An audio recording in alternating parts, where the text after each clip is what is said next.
Now, I am pulling up the notes in theory. Corley Moore, Firehouse Vigilance. It is weekly scrap number 196. Mike Salzano, second generation firefighter, third generation union officer, 24-year veteran of the fire service. He currently is with Fort Lauderdale Fire Department, currently a battalion chief. He has been on Tech Rescue, Hazmat Team, South Florida Task Force 2, Chief of Training for the past 3.5 years, and most recently assigned as the assistant to the Deputy Chief of Operations. Mike founded the Fort Lauderdale Fire Training Expo and is currently its overall coordinator. Over the last 12 years, he has been one of the lead engine company instructors at the Orlando Fire Conference, is an engine company instructor at FDTN.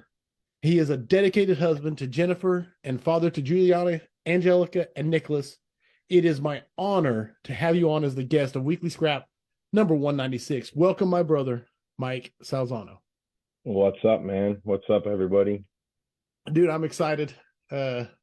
Just talking and getting ready for it has been exciting. Is there anything I missed in the intro? Anything you would like to add? You missed a lot, man. But I obviously didn't give it to you. Stupid stuff like, I was rated in the top 5 best looking on the job. Nice.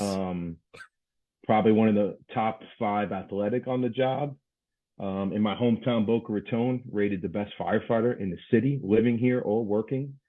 Those are a couple of things you missed, man. I love it, dude. Self-acclaimed. I can already see the direction this is gonna go. I already am absolutely loving it. Audience, please get your questions ready for Mike and myself. And people are already checking in. There we go. I'm trying to catch up. Go Sally from Chris Kana. Oh, good old Chris. What's up, brother? Timothy Wood said, I am 5th generation. Brendan Quitter said, I'm sure there's going to be a lot of jokes that fly over my head as people throw stuff at you. So please understand. I'm hoping I'm reading in on some of them. Joe Battaglia said, bag of donuts here. Yep, he's a mentor right there. Retired fireman. Oh, Brandon Quilter qualified and said third generation. Okay. Checking in from Indy from James Michelisco. Absolutely. Everybody's checking in. Get your questions ready. Get logged in. Rochester, New York, checking in from Timothy Wood. Mike Fitting. This might be the direction we're going. He said biggest POS, but we love him. Yep. So there we go. Yeah. So just to kind of set this tone. All right. All that being said, quick announcements. If you want to be a part of the Vigilantes, please go to firehousevigilance.com. Join up. $5 a month, $60 a year. You can do a monthly, you can do annual, whatever you want to do. But here's the coolest part. Tonight, the first time ever, and I talked to Mike about it earlier. First time we've ever done this is after the scrap ends and we do the whole good night, have a good night, all that stuff is we're having an after party. It's like the scrap after party. And the Vigilantes get to log in and hang out with the guest, if the guest so chooses, because it's voluntary, and hear about their take on how his scrap was. So we're looking forward to that. It's the Vigilante after party. So hang out for that if you're a Vigilante afterwards. And if you're not, go be a part of it. Now, on to the sponsors. The OG sponsor of the scrap, of course, everybody knows, Key Hose, man. I'm a huge fan. We use it at my department. I'm a huge fan of Key Hose. The Hose Expert. Check them out on Facebook. And then there is the Affordable Drill Tower. Home of the Affordable Drill Tower and the Affordable Standpipe Prop. It's firefighter owned and operated. You can pump and roll using the Affordable Standpipe Prop. The Affordable Standpipe Prop fits through most classroom doorways for standpipe theory, and then you roll it out into the parking lot and you can pump to it. It comes with 6 standpipe valves that can be upgraded to PRVs or customized to whatever you have in your jurisdiction. Call Steve, 844-55-TOWER, or drop an email to info@affordabledrilltowers.com. And of course, I love Flame Decon and Next Run. 2 things that I'm very passionate about. Man, hey, after a fire, go wash your ass and get the carcinogens off you. And then Next Run and their mission of helping firefighter mental health. So all that being said, there we go. Housekeeping done. We're ready to get into the topics.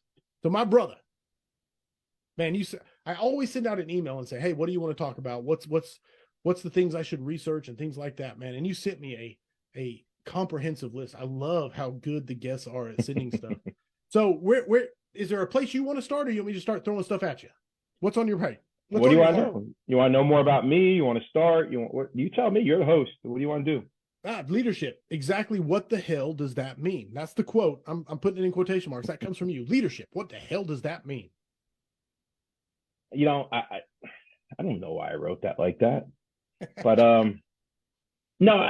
So there's a couple of things when it comes to leadership and stuff, and I just wrote a few words the other day and actually posted it, and I think part of what I wrote was trying to say, listen, stay in your lane. We got a lot of brothers and sisters out there that are trying to do good in the fire service. They get beat up for it because they come out of their lane. And the one thing we have to remember is if you're bringing back good to the fire service, we got to respect that and not knock down our brothers and sisters. That's an important thing, but stay in your lane. As far as leadership, I think there's a lot of people out there pushing leadership, but in their own firehouse, they're not leading the men and women or their own fire department, and even they can't lead their way out of a phone booth if their life depended on it, but they'll teach a leadership class, across the country. And that's frustrating. But again, not to sound like a hypocrite, if somebody takes something out of that and they're doing good, on the road, okay, then that's good. You bring it back to the fire service. I just feel like do good in your own place, be a leader in your own place, in your own life, with your family, at your firehouse, in your own department before you could start teaching that across the country. No, I like, dude. Yeah.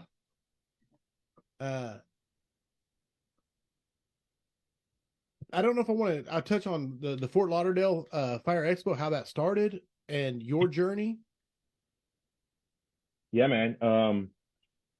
So that started, well, my journey's unique in itself. I mean, that's two different topics there. Okay.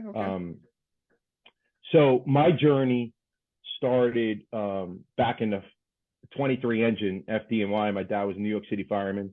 Okay. And I grew up in that firehouse. And I don't know, man. I don't know if there's a better firehouse in all of the country. I'm obviously biased. Sure.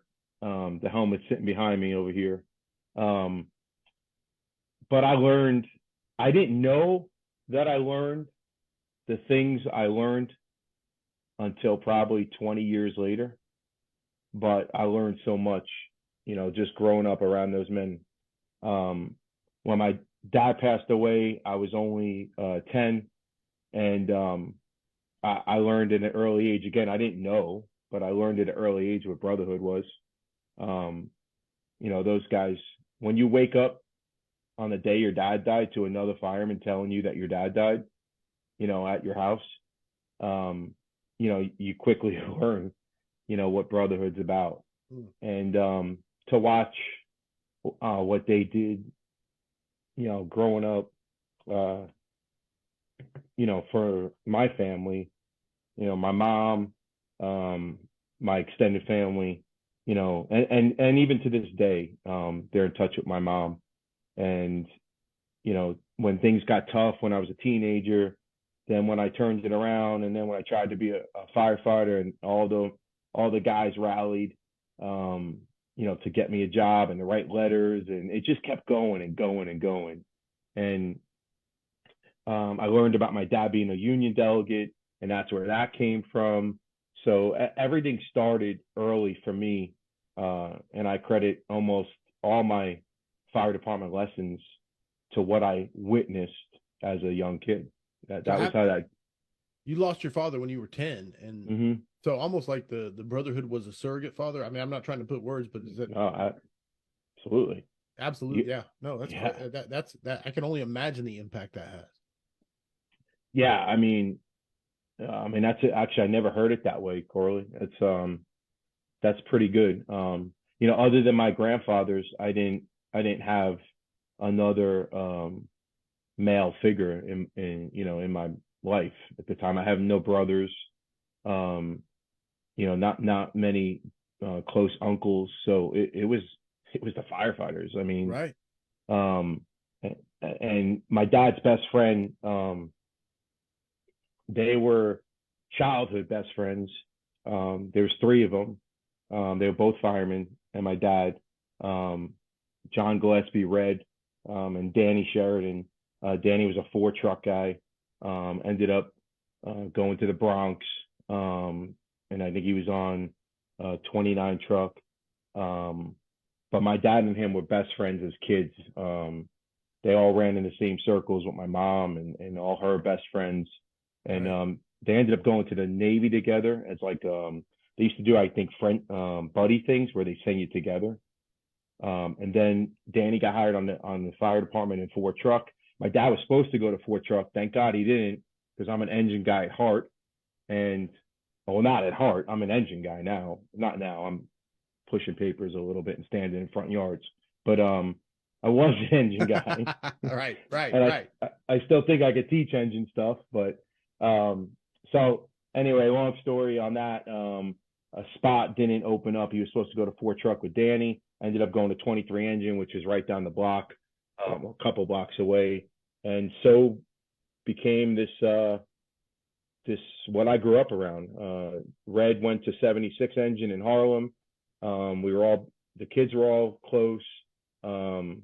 So that's what got me through life. I mean, those guys and the 23 guys, just Tommy Van Doren. There's a lot of names that I can keep going through that just got my mom through what we went through.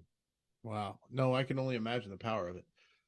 And I don't know a good way to segue to Fort Lauderdale and then fast forward to 12 years ago. Is it 12 years now? Yeah, yeah, Yeah, I thought it was close on the math, but I wanted to be accurate. So 12 years ago, you said I'm going to start Fort Lauderdale Fire or this conference. yeah. So and just to let what do we have, like 3.5 people? We have like three Right. people and a Right. Wait, midget watching. I think we just hit four. No, we got people watching, brother. All right. Yeah. So for the four people watching, I'm in my garage, no AC. I don't have an office. This is makeshift, so I'm actually sweating my ass off right now. So if you see me like covering up and trying to do this and keep these ear pods in, it's because I'm soaking wet. So yeah, the expo, man. I was honored to be brought up to the Orlando Fire Conference, um, man, probably 15 years ago ish, right around 2007. Yeah, look at that, 16. Yeah. New York City education. I could do quick math. Quick math. Dave Carter and Troy Cool, two amazing guys on our fire department. They're chief officers now. They were teaching engine company. Both were 46 alumni like I am. So we kind of all came up the same way. They brought me up there to teach with them. We were the only, I believe, outside guys teaching at the Orlando Fire Conference when it first started, which was pretty cool. So it was No, that is an Orlando. honor, man. Yeah. Yeah, man, it was Orlando doing like all the things that they do. They love truck crap, jumping through windows and all the, really cool. So they think stuff. And so they're like, all right, we're not that great at engine stuff. So we got to find engine guys. So where do you find engine guys? Well, there's only one department in Florida that does engine shit really good, for Lauderdale. So Orlando was pretty smart. They're like, let's reach out to these guys. So now, shameless plug there. Orlando's a badass department, man. They're filled with engine and truck guys that are top notch, man. Their heavy rescues top notch. Just such a great fire department. But they are truck nerds. I mean, that's the bottom line. So long story, they brought those guys up. I got brought up a little bit later, and then fast forward like 2009. I'm teaching up there. We're thinking about starting our own thing, and I sat down with Matt Negley, and I'll never forget the conversation. I said, "Hey, Matty, we're it still messes me up. Sorry. No, you're good, bro. Yeah, Anytime it comes up like this, I'm still blown away because I never met him. The impact he still has yeah, on people, man. So yeah. go ahead. It's good, man. I'm gonna pour some more wine. So I said to Maddie, I said, I want to start a conference, man. I want to check with you. And he goes, he laughed. He's like, are you kidding me? And I go, well, I want to make sure that, we're not pissing you guys off, man. He goes, Mike, are you going to teach firefighters? I said, yeah. Are you going to bring in good instructors? Yeah. You guys going to put on a good show? Absolutely. He goes, and what are you asking me for? As long as you're bringing something back to the fire service and you're doing it right, I appreciate it, but go do it, man. Go do it. And a lot of the things I learned from Maddie and the Orlando Fire Conference, one of the first guys I met was Matt Rush, Austin. I don't know if anybody knows Maddie, but one I probably learned the most from in two people / places in my career. And one of them I'm representing on my hat, FDTN. And the other was, I think, 2 years I worked with Matt Rush right when I was a brand new officer teaching at the Orlando Fire Conference.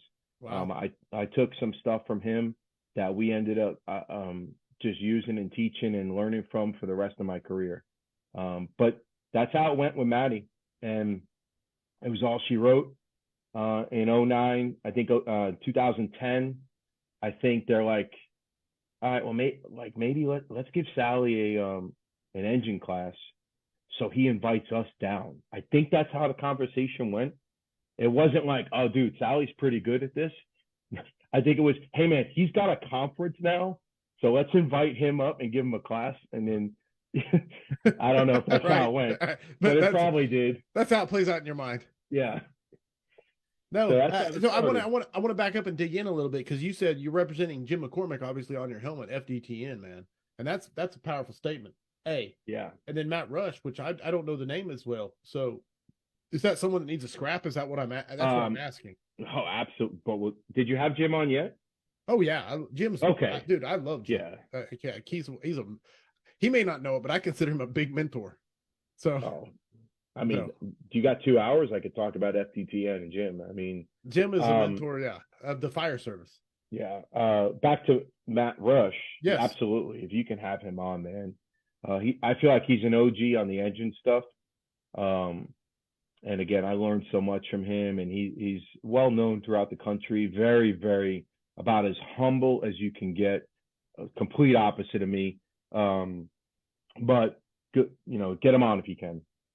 Okay, absolutely. I love hearing that. Now I'm gonna kick it to the audience here. Hey, audience, 100% get your questions in for Mike. Especially since we're staying in our lanes, ask truck company questions. I hope you catch my sarcasm. No, especially engine company tactics and things like that. Get your questions in, throw them at him, put him on the hot seat. I'm going to read some things coming in. Mark Carr said, listening from Central Missouri. Eric Johnson said, best in business, Sally. Bradley Vaillancourt said, listening in from St. Cloud, Minnesota. Maddie Johnson gave us an LFG. So 100% South Florida representing. Timothy Wood said, I went to flip school 28 year at FDNY. Some stuff I don't know if I'm catching it right or if I'm missing the inside joke, so I have to make sure. Joe Battaglia said, I love that mustache. That's for damn sure. So, Robert Ramirez, hey fellas, apologize in advance, Corley. Just kidding. I have known Sally for 25 years and he's been a friend and mentor, one of the most selfless brothers in the nation. So there you go. It's what's messed up is Rob can't do that, man. Come on. You can't give me compliments because I had a couple of things that I wanted to beat him up on. Right. And now he's doing that to me. He's preemptive. It was the preemptive strike. He knew. Yeah, he's not a dummy. No, he's not, man. But I'm just curious. I did some research on some of your guests. And I had to go back, and Rob's like, go check mine out so you could pregame. I'm like, Rob, I'm not listening to you for 2 minutes, let alone 2 hours, talk about RIT. Are you kidding me? I'm like, no chance. I will listen to all 194 other scraps before I listen to you. But I love him to death. I had to kick him a little bit, but not as bad. I just think, Rob, like if you're listening, it's turkey season's coming up. You got more chins in a Chinese phone book. So listen, stay away from the woods for a little bit, and I think you'll be safe, my brother. I'll sum it up with the LMAO from Robert Ramirez, followed by I hate this guy. ... There you go. I'll take the first compliment though. Robert Ramirez says, I'm not listening. So there you go. He's hanging up. And then you had Liberace, I think, just made a comment, right? Which Matty one? Johnson. Matty Johnson. This is, yeah. I'm not laughing, Rob. I'm not laughing. Yeah, you got old Matty Jaundice, the yellow fella. You know, he was good. I actually listened to him. I'm glad you had him. Yeah, listen, these guys, we have a chief. He's a mentor to me. He texted me earlier. He's retired. Bob Simak. He's been a father figure to me since the day I came on the job. Taught me so much about just doing the right thing.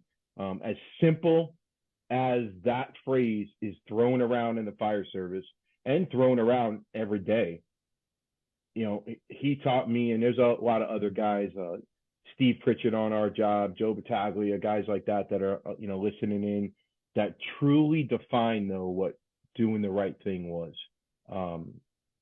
Truly defined it, you know, specifically when nobody's looking at 3 a.m, you know, things like that, you know. But when the funny thing is, back to the comments about Matty Johnson and these guys were ruthless, the nicknames they gave him, ruthless.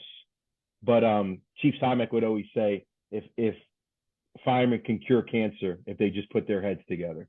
Because think about how crazy, you know, the kitchen table is, you know, and all the ideas and the craziness and you know, we'll come up with a million different ways to get out of something, right? Or to beat the system, or to beat the rule and reg that was just created for us, right? So we can cure cancer. We just gotta get focused and get to the kitchen table. We really could.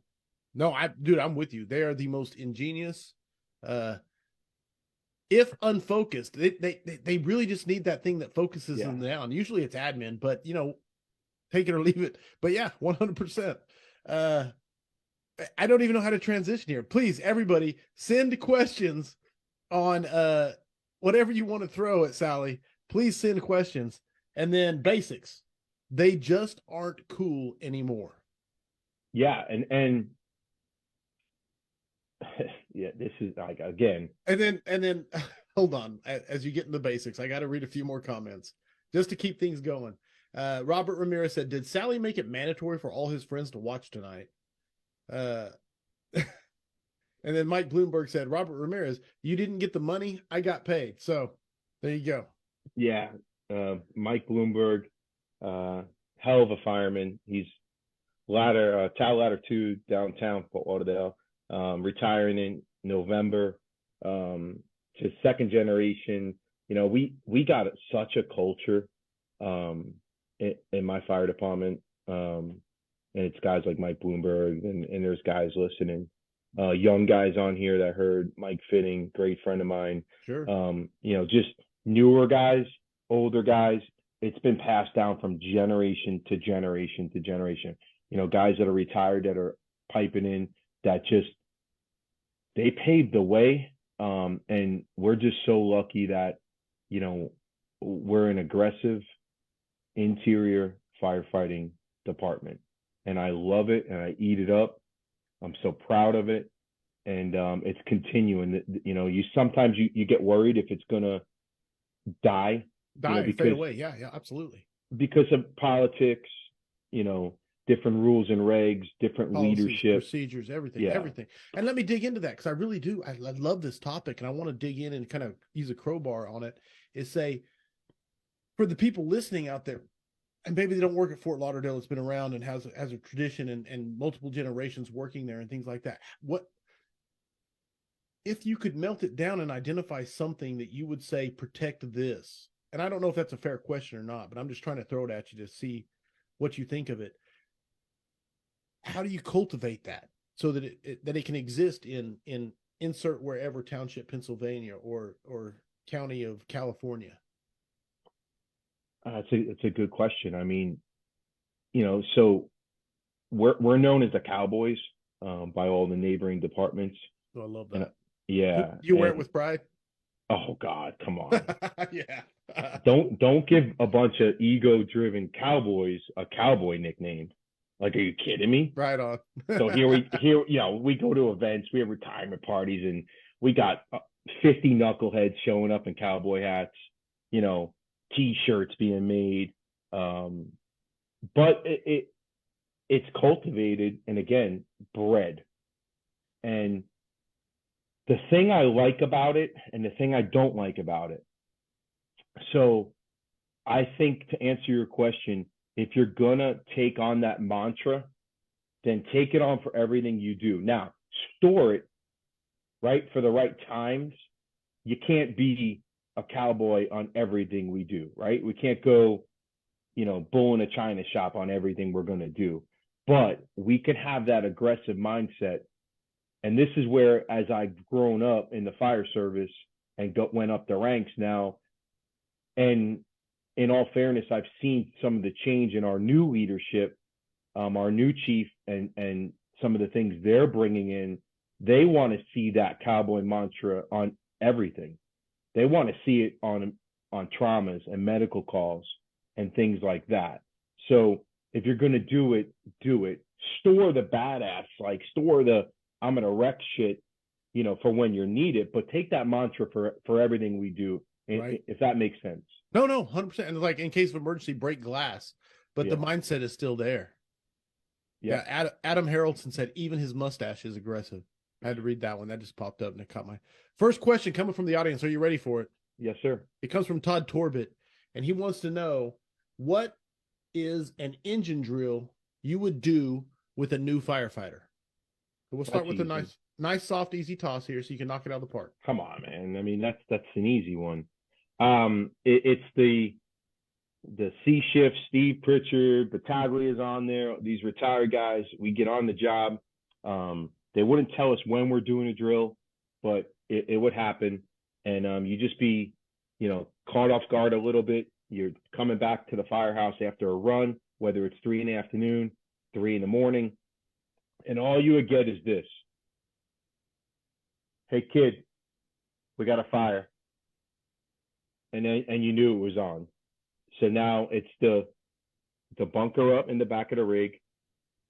To get off the rig, the officer's going to tell you where the door is.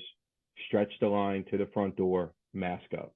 To me, the most fundamental and basic things that we do in the fire service / the most neglected thing in the fire service. So that's the drill. If you can do that drill, and we push this, and the one thing I've continued to say, if you ever catch me saying something, one, my guys will call me out. They'll call me out right now on this thing live, and I want them to call me out. If you ever catch me teaching at the Orlando Fire Conference or any conference or speaking on a podcast on something that we don't do in my fire department, call me out, because that is what we do. We preach it, we push it all day. 1 3/4, front door, mask up, be under 130, and do what you said you wanted to do. Be a professional engine company firefighter. That's my drill. You're low. I didn't want to talk over it. I ruined so many great sound bites by talking over them, man. And you were bringing it. Mike Bloomberg answered the question in chat and said, Todd Torbett, which is the guy who asked the question, he said, ask Mike about the drill. It's a great one. And I think you just laid it out for him. And he said, That's it. That's it right there. Dude, I loved it.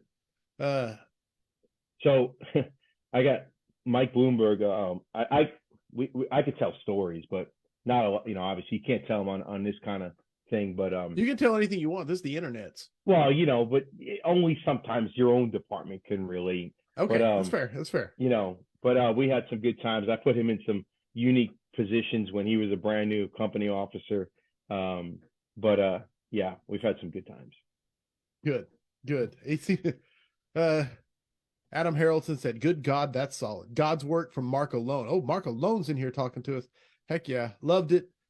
Sigh. Mike Bloomberg said this. He said sigh, and I have to say it right. I have to say it like he wrote it. He said sigh with the engine work again. Yeah. No, I love it. Okay. So I touched on it already, but I want to get back to it because I kind of derailed it. The basics, they just aren't cool anymore. And I kind of derailed that. So get back to it and go with it. So I can easily, and I'm putting ice in my red wine. If anybody has a problem, side text me, 954-650-1741. If you don't drink wine, that's cool. Like, meaning with ice cubes, there's something wrong with you, not me. So I don't know what to tell you. The gauntlet has been thrown down. Yes. Chilled red wine only. And you always have a shot of cognac sitting next to it. So the basics, man, I could speak on that for a while. Shameless plug again, FDTN. It's all about the basics. Everything we do should be about the basics. I just feel like in the fire service, when you start looking at line of duty deaths, and everybody that's listening on here, Corley, and I know Rob's a big research guy with all his data. Rob loves data. Data doesn't put fires out, but Rob loves data. Again, I got to hit him a little bit. Data doesn't. Street vetted, data proven. Exactly. Data doesn't rescue the firemen, but data is important, I guess. Not really.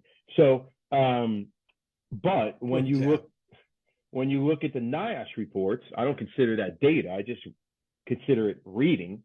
When you look at it, the common denominators usually on most injuries and line of duty deaths, most, and I'm taking away like the cardiac events and stuff like that, is something to do with water. The first line, water supply, whether the lines, something goes wrong with the line, whatever, major kink, major malfunction, pump failure, things like that. Or again, if you're up north, we don't have to worry about that down here in South Florida, but hydrants freezing over, things like that. So with that said, if that's the common denominator in most of those injuries and line of duty deaths, and here's the other part of it, I challenge anybody listening that's a company officer to go back and do your pre-connect drill, do your normal stretching drill, and just mention it in the morning to your guys, whether you have a senior crew or not, but mention it. This is what you're going to get. Cap, are you kidding me? I've stretched 1,000 times in my career, right? Or you're going to get from somebody, a senior guy, like, come on, man, I don't need to do that. I've proven myself before. Or somebody knocking it, right? Like, big time. Like, are you kidding me? Come on. Like, you're really going to have a stretch lines today? We got so much other stuff to do. Right. So the complacency is a couple of things. One, the senior guys that don't want to do it are afraid because they know they're not going to be so smooth at it, right? So we try to tell people, embrace your uncomfortable, right? So that's a big part of it. But I think it's so neglected. The basics are neglected. Mask up, neglected. How many times do you hear people, I can mask up, I'm good, I've been masking up for 25 years. Right. Until you put yourself in a microscope. And Ben Schultz, I don't know if you haven't met Ben, he's West Palm Beach firefighter. I love Ben Schultz, yeah. Dude, his time is the enemy, matters. Speed is the weapon, yeah. Yep. Dude. Like, everybody needs to take that, because when you start realizing how much time, and where this came from my department, is before I came to training as the chief of training, we're all guys that love fire, right? So what do? We watch, and we had a department that embraced taking videos.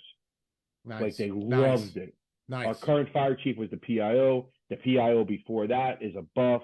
The PIO before that's a buff. So they told guys, take videos, send it to us. So we got to see, our own guys in action. And there was a few times where you cringe, where you're like, oh, yeah, man, that's like. Well, like Mike Alone said it here. He said, record the drill. The little clock doesn't lie, no matter how good we think we are, man. When you watch the video don't lie. Yeah. So Dude. Yeah. we started seeing some videos, and again, I'm a homer. My guys are quick. My guys are aggressive, like to the core. But we, like every department, you started seeing some weaker and videos, and you're like, oh wow. So we started pushing that as a department objective. We have to get this under 30 seconds. We have to get your mask up. And it's only like 4 or 5 things, right? Right. It's mask, right? Hood. Pretty freaking simple. Helmet, gloves, which is everybody's horrible at gloves, by the way. No doubt. And then clicking in, right? Right. So, we push that. So it really became a prevalent thing, to just seek this out. Like, all right, what's our problem? Okay, 1, let's fix mask up. Then we did that for a whole year. And then the next year we started hitting it again. Okay, we're revisiting mask up. Here's the techniques. We want you to, behind the head, on the arm, old school in the knees. Here's 3 different ways to do it. And then now we accompanied that with stretching. Right. And we need you stretched to the front door, 1:30, water in the line, bled, ready to go in. And you'd be surprised, though. So my challenge earlier was, if you tell guys, 10 guys in your fire department to stretch, odds are they're going to stretch 10 different ways. No, that's fair. That's fair. That should never happen. No, you're. But is that the norm? That, like you said, that's the norm. Yeah. So we taught the way we want the stretch, and this came from, again, passed down from generation to generation. We just tweaked it a little. We made it a little bit quicker and a little bit easier, and we wanted to start seeing. And this is my entire class at Orlando. We wanted just to simply see one thing: coupling, nozzle, front door, under 1:30, ready to make entry, and win that battle. Just very simple. And if you could take that approach to the entire department, including the mask up approach, and you're telling me from the time you shut the door on the rig to the time you get in the front door is under 1:30, and I still think 1:30 is a liberal, to be honest with you. No, I'm with you. Especially once you start getting and digging. Yeah. Once you start getting people bought in, especially. Just look at a Stockton fire video. Yeah. And you'll see that that's liberal. Just like we're on the same page there. But once we started pushing that and trying to encourage people to look at their flaws, I did the mask up on video. We had Chiefs do it on video. Let's get better at this, guys. And that's kind of where that back to basic shift kind of started going for us in my fire department. Right. No. And I can't even get into how many people would not even allow themselves to be videoed. But Robert Ramirez coming at you with the question. Are you ready? Yeah, I'll point at the right camera. There we go.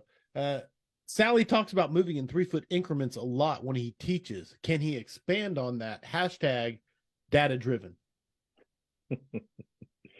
I had to throw it in. Yeah. Salud. So, well, I'm gonna expand on that, but I'm gonna do a little backstory. Two backstories actually here. Let's go. So, and I might need a refresh in my ice. Just so I don't know how I'm gonna do it. Like if this is a tactical, I just run and do it, or I text somebody in the family to bring me ice. Like I'm still like processing that, but we'll see how you adapt. We'll see, and we'll judge. The audience and myself will judge how you handle that. Go for it. So two quick things on that. Matty Rush was the one who taught me 3-foot increments. But before I get into that, Timmy Klett. If anybody's taking a Timmy Klett class, which Timmy's probably been sleeping for 5 hours at this point, but one of the just my mentors, I've been fortunate enough to teach with him on the road. Me, him, and Danny Moran. Timmy's the water wizard of the North. Danny Moran's the water wizard of the South. Like, I don't know if you guys understood that dynamic, but that's how that works in the water wizard world. And I'm just a guy that kind of hangs out with both of them, almost like a what do you call somebody that goes with the yeah. I'm with you. So Timmy Klett is amazing, and there's no I'm afraid that I even just I don't think I made fun of him, because somewhere in his sleep he's got some weird ringing in his ear, and then he's gonna get me back tenfold at this point. So anyway, but Timmy teaches one thing that I absolutely love, and I've stolen. I don't even know if he knows I stole it, but it's basically equating, and I hate to do this, especially to our military guys, because I don't ever want to compare anything we do to war. So let's make sure that we understand that there's, a sensitivity there.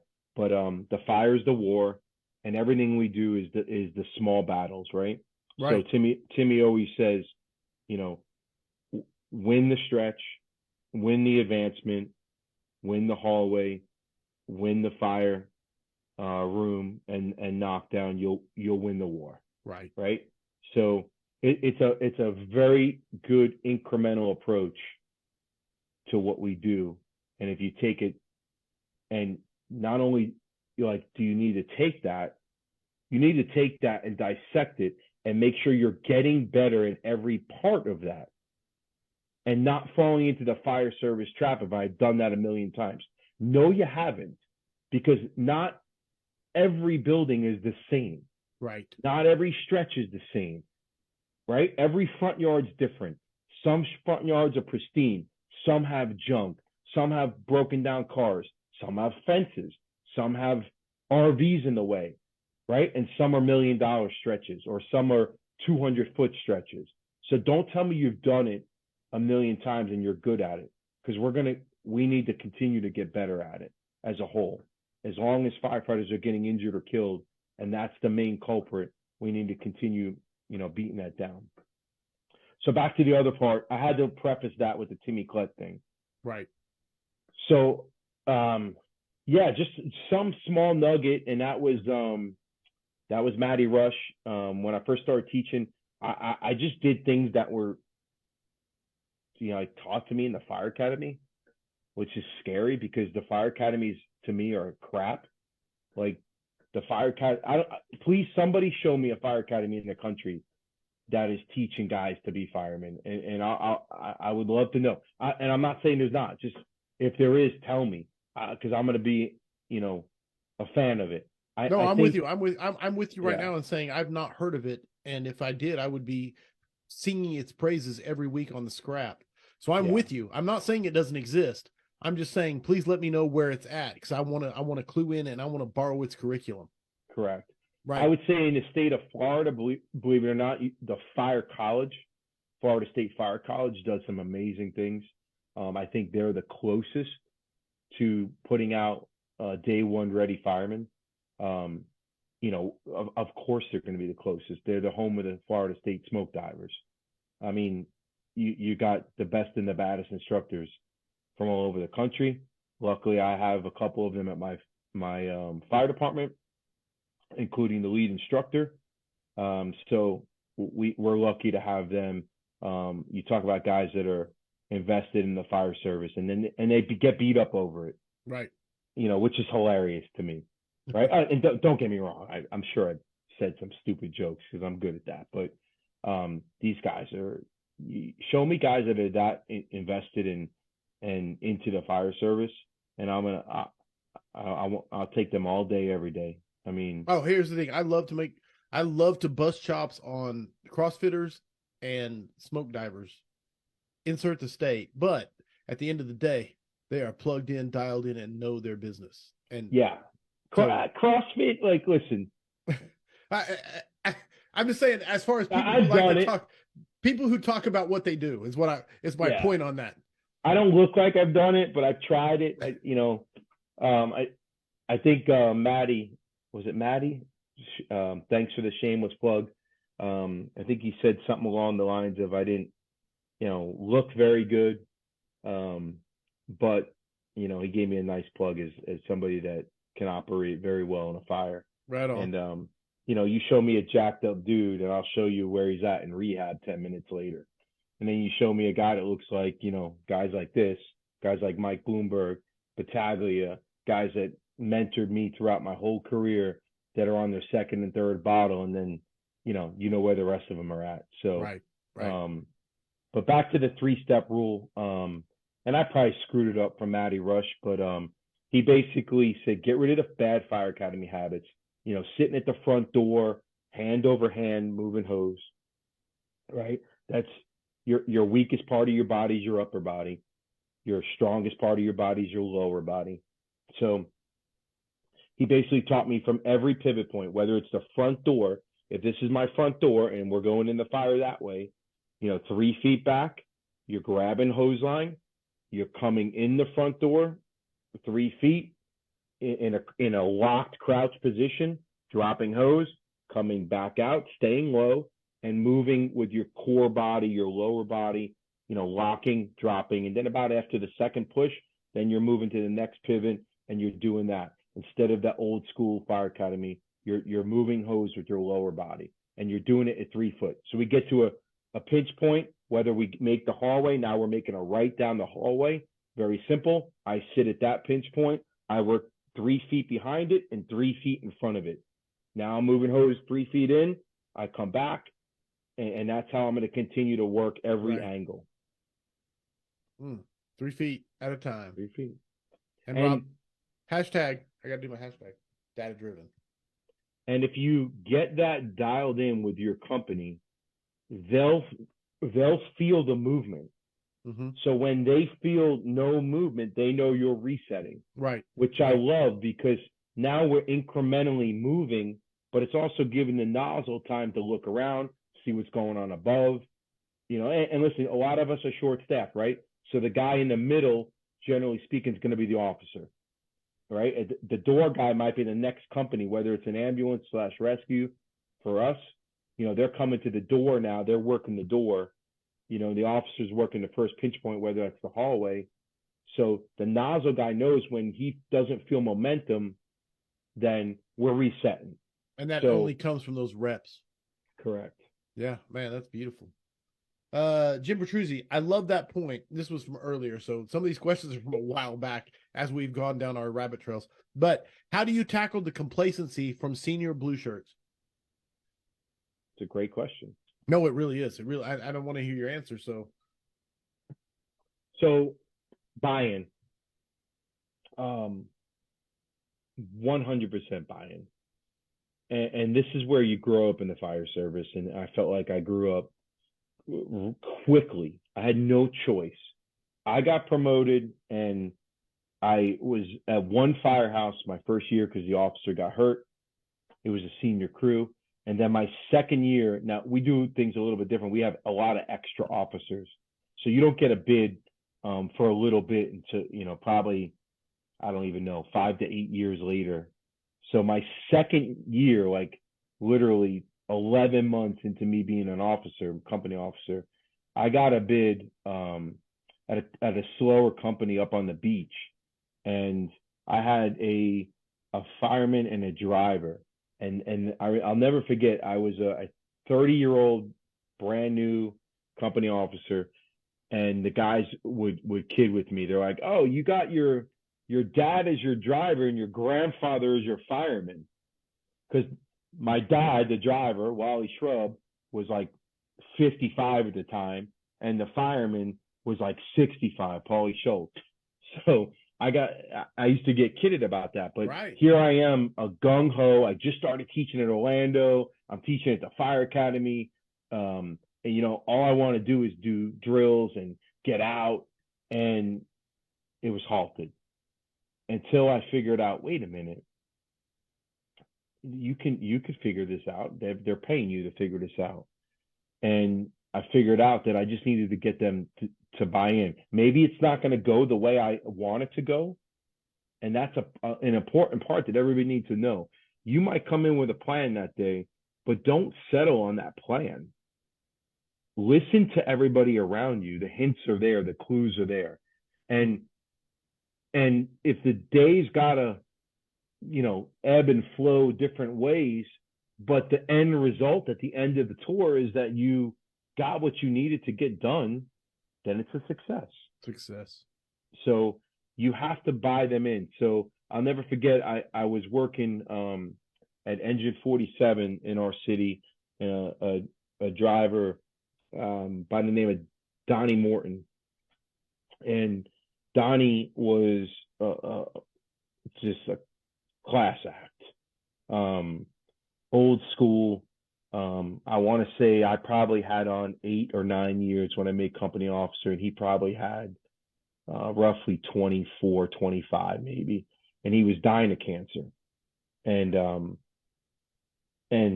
dude showed up every day. And I'll never forget, because I never showed it, but I was nervous. And Donnie drove like 100 miles an hour. I'm not even joking. It was awesome. Nice. But going from the left seat to the right seat, I was only left seat for like a year and a half. So I'm sitting there, and I'll never forget. I'm like holding on. And guys had said on the job, don't mess with the drivers. They'll make your life miserable. Do not second guess them. So I shut up. I didn't say a word. And Donnie's driving like 100 miles an hour, but he was, he got us there. He was safe.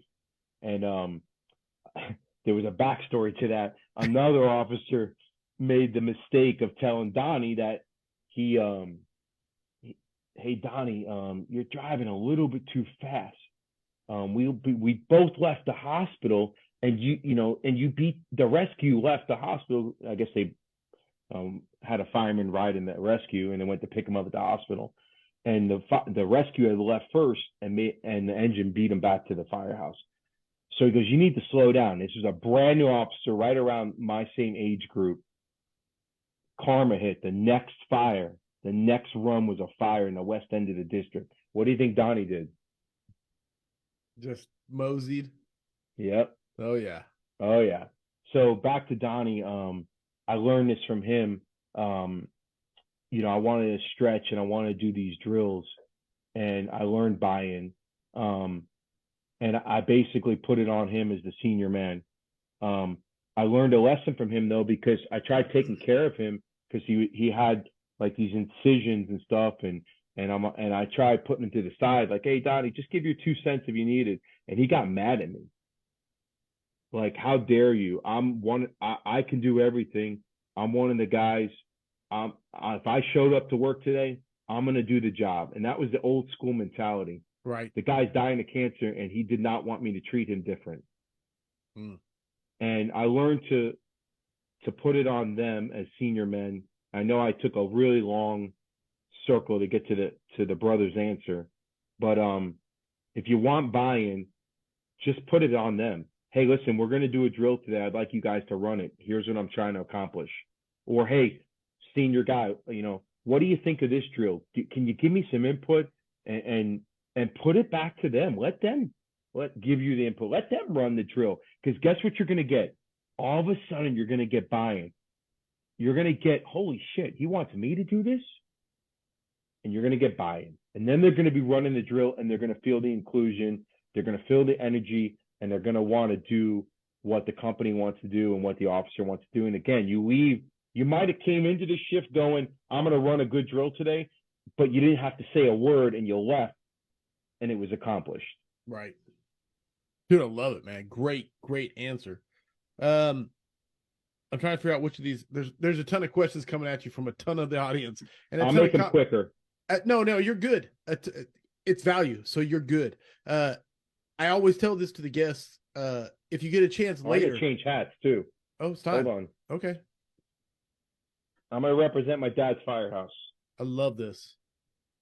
Okay, that was worth this pause. Go back. after the scrap and read the Facebook comments, because there's so many I'm missing that I'm not getting to throw at you. So please Okay. understand that. Right now we're like 180 comments, and I've read you like 20. So Okay. just to give you kind of a frame of reference, David Byerly wants to know your thoughts on masking up before air brake. So I'm not a big fan. However, there's always a but, right? Right. I'm not a big fan simply because I feel like a lot of the masks constrain what we do. They simply do. So, and the fire service is about pivoting and changing. You know, you may think you're going to be second in and you're given task X, which is to go in. And then all of a sudden, task X turns into, hey, I need engine 3. I need you to, ladder the B side or do VES or do something else, right? So I just feel like, with that said, having your mask on before you get to the scene, it's your vision, your breathing, depending on the type of mask, right? Because some constrict others, right? Manufacturer definitely matters. Yeah. But how about just getting really good at it, where you're 14, 15 seconds? Like, dude, walking up to the front door, right? Everybody's got the entire American fire service has to walk from a rig to a front door. Mm-hmm. I don't give a shit if you got FDNY on your shirt or marathon down in the Florida Keys, right? You got to do the same thing. The job is the same. So how about just making yourself really good at mask up? Now, caveat, because there always is in the fire service, right? So you got some senior guys or guys that have been doing it a while and they're doing it good. Like, I may think that doesn't work, but we had a fire the other day and I got a senior fireman, 24 years on the job, that saw the column of smoke. He's first in. He came up to the front door, stretched the line to the front door, dropped the line. The officer was doing his thing, sizing up, doing his 180 and masking up himself. Guess what he did? He clicked in, and this is an older fireman. Not only is he 24, but he's older as it speaks. And he went inside, quickly searched 2 rooms, came back out. There was water in the line. The officer was ready. They went in and put the fire out. Like, how do I fault that? Right. That's how I know I got a good wife. I guess she's listening because I got ice. I haven't met Mrs. I would say Mrs. Salzano. I saw her at the photo op, but I don't know the first name, so I have to say Mrs. Salzano. So to answer the question, every situation is different. Listen, you're the first due truck, and there's multiple victims, trapped, confirmed. Maybe you mask up. I don't know. Right. I'm just not a big mask up before I get there guy because, and I never have been, even before we took the platform to get better at it. I always felt I was decent at mask up. So I just never was that guy. But again, to each his own. How about we just get really good at it though? Dude, I love it. I can't argue with and BJ Breacher, I think, said it great. How about getting good at it? Hell yeah, with the exclamation point, all caps. So I think he encapsulated it. All right, back to questions from the audience. Maurice Brown wants to know, as the engine officer, are you ahead of the nozzle or behind the nozzle when searching for fire? Maurice Brown, Jacksonville Fire. Badass motherfucker right there. Oh, my first curse word. Damn it. Is that it? Yeah. Is that true? I thought I was going to go the whole way. We're going to fact check it. But we'll give it to you for now. Oh, man. Maurice, dude, you pulled that out of me, dude. Maurice is a good officer up in Jacksonville. I had him as a fire academy student, and he rode with us at 46 year in Lauderdale, grew up in Lauderdale. Nice. So ahead or behind the line. So I was always a behind the line guy until I went to FDTN and learned things from Jim that I wish I had learned, 20 years ago. Listen, 2-person company, that you got to be behind the line, right? I mean, right. you're gonna make the nozzle guy do everything, Right. right? Up in Jacksonville, they're running, 4-man, so they got 3 guys on the line. But I still feel like even with 3 on the line, you probably got to work a little bit there, right? But it is nice when you can get ahead of the line. So if you can get ahead of the line, absolutely get ahead of the line. If you got a truck in the firehouse and the truck officer is getting ahead of the line, and this is something that we're pushing now. I have the ability right now. We're changing some of our fire ground SOPs. We used to have it just for high-rise fires, where the truck would get to the fire floor and get ahead of the line, and make the apartment, give the feedback, search the apartment if it's tenable enough. But now we had our more senior officers in our aggressive downtown ladder company that just started inherently doing that on house fires. Right. Residential. What else are they going to do? They're coming up, and they're not going to sit there and wait for the line at the front door. So they're getting in, they're getting to the fire, they're working their way back, they're reporting back to the engine company, hey, it's 4 doors down, make a right at the hallway, fire's 35 feet. So I'm a big ahead of the line guy. Again, if your staffing dictates, if you have a rescue company, ambulance with you, and you can get ahead of the line, get ahead of the line. That's your job. Your job's to find the fire, report back to the guys what they need, tangible information, right? Not just more hose. Hey, fire's 10 more feet down on the right. I need 15 to 20 feet. Apartment is right here. You're at the door. Now, based on size up, you should already know how big the bedroom is or how big the fire room is. Hey, we're at the fire apartment. Give me 20 feet. Everybody ready? Okay, let's go. Because the minute you don't give tangible information and you just yell back, hey, we're at the fire apartment or the fire room, let's go. What do you think everybody does? They come up to the line. Right. With no hose. Right? So you got to give tangible information back.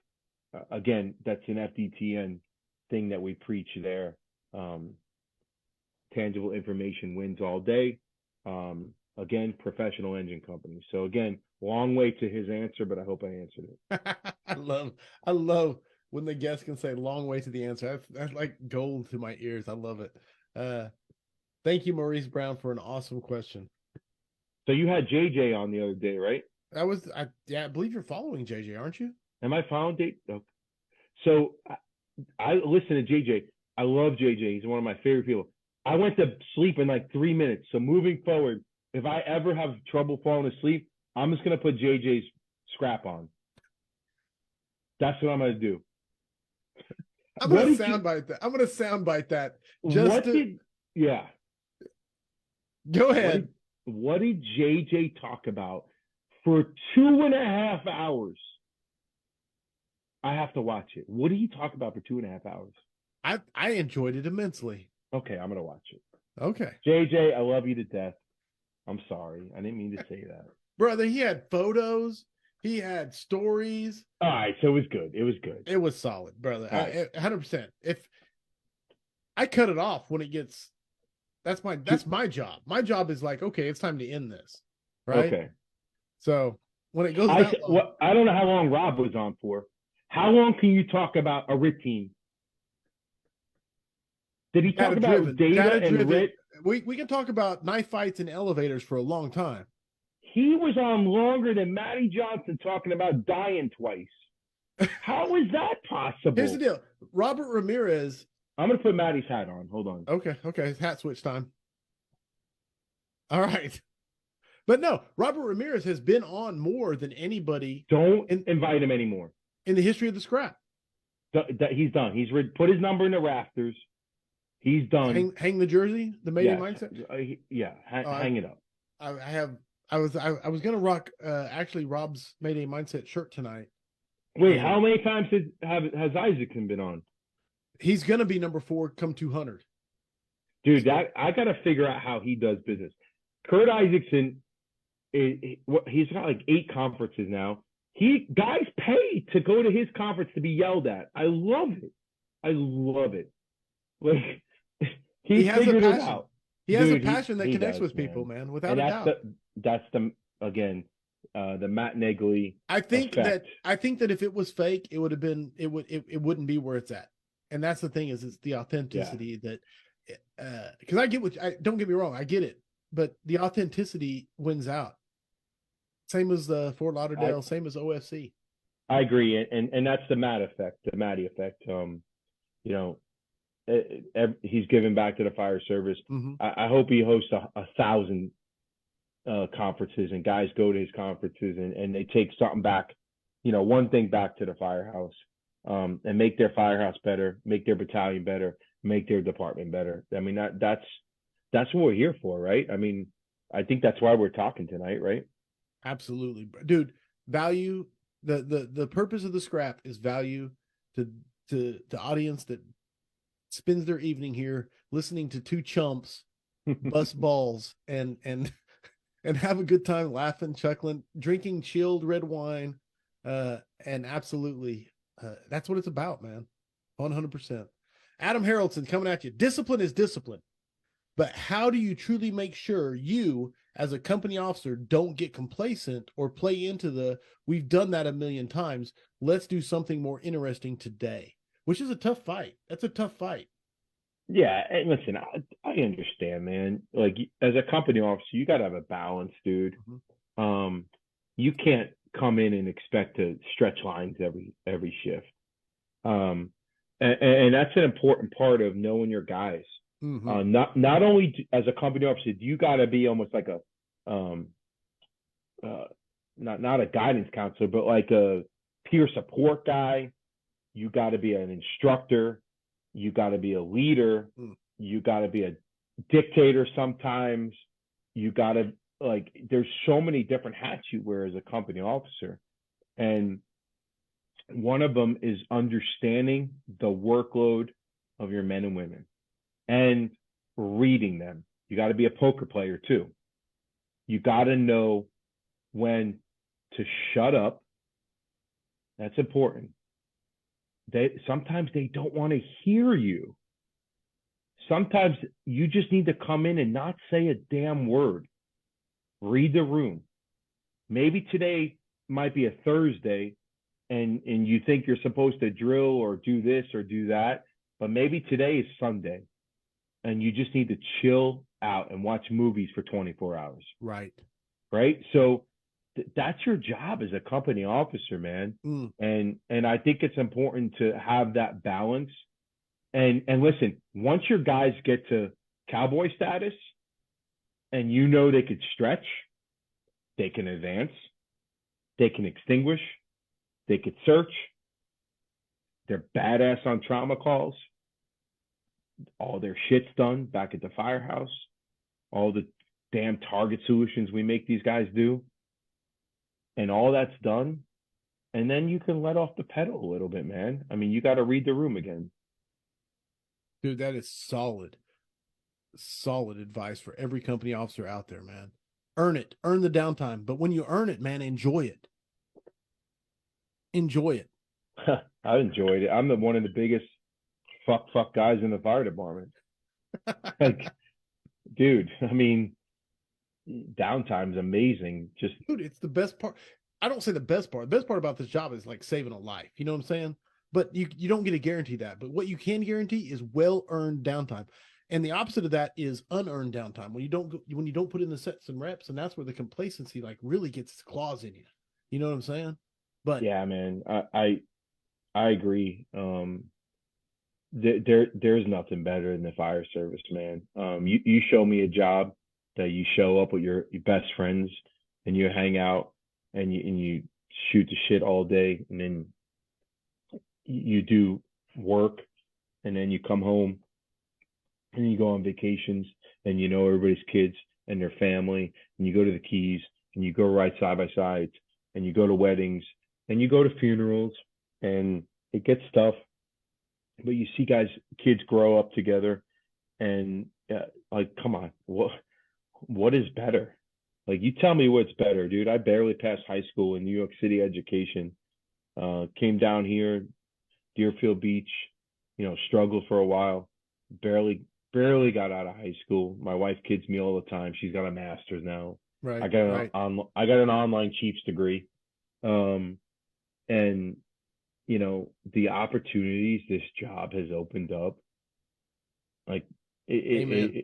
dude, it's unbelievable for me on two different places, union and fire service. Like the union, I can talk to you. We're not gonna, but all night too on that.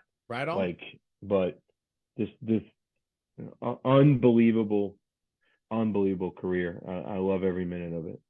Love it. Okay, I'm going to give you a question here. And this one's I don't say thank you for the answer to Adam Harrelson's great question. First of all, James Michelisco has one coming at you. And so, hat change. So hold on. Hockey team. I got to Okay. plug the hockey team. I wondered which way we were going, so I was just checking. It's time for my bio break. So this comes from James Michelisco, which says, Mike, what's your number one goal as a chief in the training division? Now, no, normally I don't do this lightly unless I really trust the guest, but I trust you immensely. So you get to have the scrap for the next, 2 or 3 minutes while I hit the head. Oh, Number one, okay. Number one goal as a chief in the training division, and go.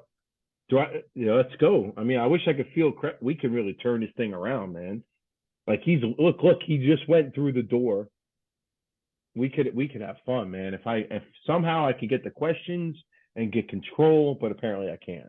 So I'll answer this question. The number one goal was just to make sure that we were back to the basics, man. Like we talked about before. I'm not gonna, hit that any more than we hit it. I just wanted to make sure that we can do the simple things and we can continue our traditions. We are a fire engine. We're an engine company department. That's what we're known for. In South Florida, we put fires out. We're aggressive, and my goal was just simply, I got to keep that tradition going. And if we're gonna talk the talk, we got to walk the walk, man. If we're gonna be called cowboys, we got to do it the cowboy way. We got to be quick. We got to be efficient. We got to not only do we got to size up quickly, efficiently, effectively, stretch the line, get it stretched, choose the right line. Make sure that we understand the differences of stretching. Is it a difficult stretch, an extended stretch? Is it a vertical stretch? But then we got to put the right amount of hose on the ground, and we got to get water in that line, advance that line, win that battle, and put the fire out. That's all I cared about. That and mask up. 3.5 years, I had to make sure that, that we did that. I had the ability working at FTTN and Jim McCormick to see what he has out there. So we started building our own Connex City. So we were able to start bringing live fire, FTTN style, to my fire department. I think we now have over 20 boxes, 3 buildings, a commercial building prop, a 2-story apartment building, and a T building. So if you've been to FTTN, you understand the 3 differences. So that was my goal. My goal was to start building a real live fire facility like Jim, so we can get our guys the most effective and real life fire training that we could, to beef up our recruit school, which I did. That was my main goal, was to not, and my guys say it the best in training. I love the speeches they give, and one of the mantra that these guys have, Rob Ricci, Willie Mejia, Danny Moran, a couple of smoke divers there, Kazari Brownlee, these guys, Mike Fitting, Terrazona, and I'm giving some props here to some of these guys, because they're the best of the best. And their mantra was, my best friends are riding with me in a fire truck. You need to earn getting on that fire truck so I could trust you with my best friends. Hold on, I got a timestamp. Should I pour another shot? Yes. All right. And I want you to know how much after all the balls you busted of people you consider friends, because Matty Johnson, Rob Ramirez, there've been some ball busting already, some shoe chopping. I've trusted you immensely with the scrap. I see that. Here comes another one. All right. Representing the 302. Okay, I like it. And on that note, let's keep Chief Brush on the 1403 committee so we don't outlaw OSB. Could you imagine live fire without OSB? That comes from James Michelisco asking that question. Yeah, man. I know Jim up at FDTN has tried to figure out potentially some other options. I don't know what we're gonna do, man. Listen, I get it though, and that came from the IFF. So I'm like rocking a hard place, man. Like, Right. because I absolutely respect everything the IFF is doing, and I'm not a what's the word I'm looking for? Like I'm not just a like a zombie following what they're doing. I respect what they're doing, but I also see the other side of it. We got to train our new guys. We're not getting the fires like we used to. Right. I didn't get the fires that the generation before me did. And not only that, but the fuel has changed immensely over the last 20 years. I mean, the last 15 years. The amount of BTUs that is given off in such a rapid. Oh God, yeah. I mean, I say this all the time. I said the difference between my dad's fire service to mine is extremely different. Right. And I know he was fighting fires in different buildings and high rises. We had a Christmas party, and I got to ride in the rig on a Christmas party, and they had a fire in, I think it was the Hilton. It was like, I don't know, 70 freaking stories. And I'm like a little 8-year-old kid, and I got stuck in the rig for like 2.5 hours, bro. They're like 70 floors up. All right, that's a different firefighting. Right.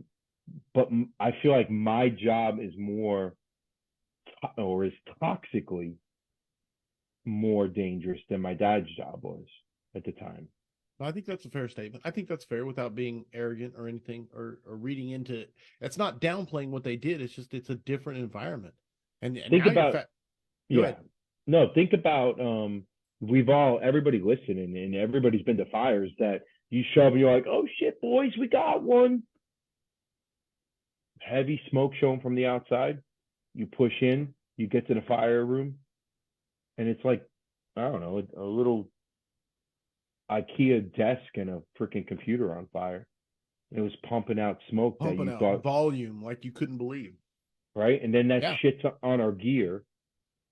And then, you know, here's where we're badass firemen now, right?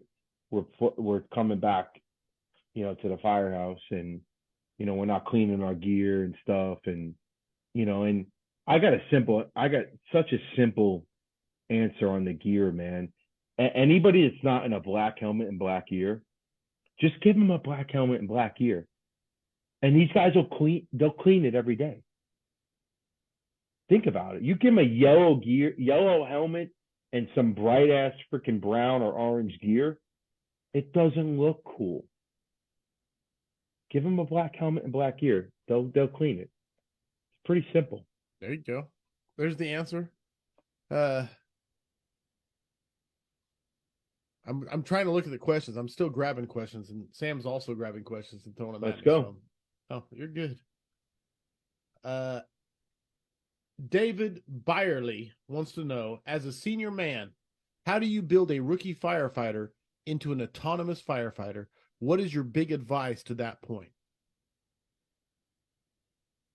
How do you read that last part again? A rookie firefighter into an autonomous firefighter, someone able to make decisions on their own. Dude, rookie school, man. Like, this point blank. We turned our rookie school into, like, literally our only goal when we changed the entire program, and I'll email our program to anybody that wants it. Love Anybody. It's a PDF. I'll send it to you right now if you need me to. I don't think Corley wants me to, but maybe later. So simple. Again, before what I said, If you have the mantra, you're not riding in my fire truck until I know you're good to protect and be there for my best friends, right? Right, right. But second, actually, that's probably second. First, as a chief, I need to know that on day one, you could be a standalone fireman in the back of an engine, back of a ladder, or for us, a second or a third on a rescue company, which is an ambulance. And that's how we train them in their 10 weeks. We give them 35 plus working fires.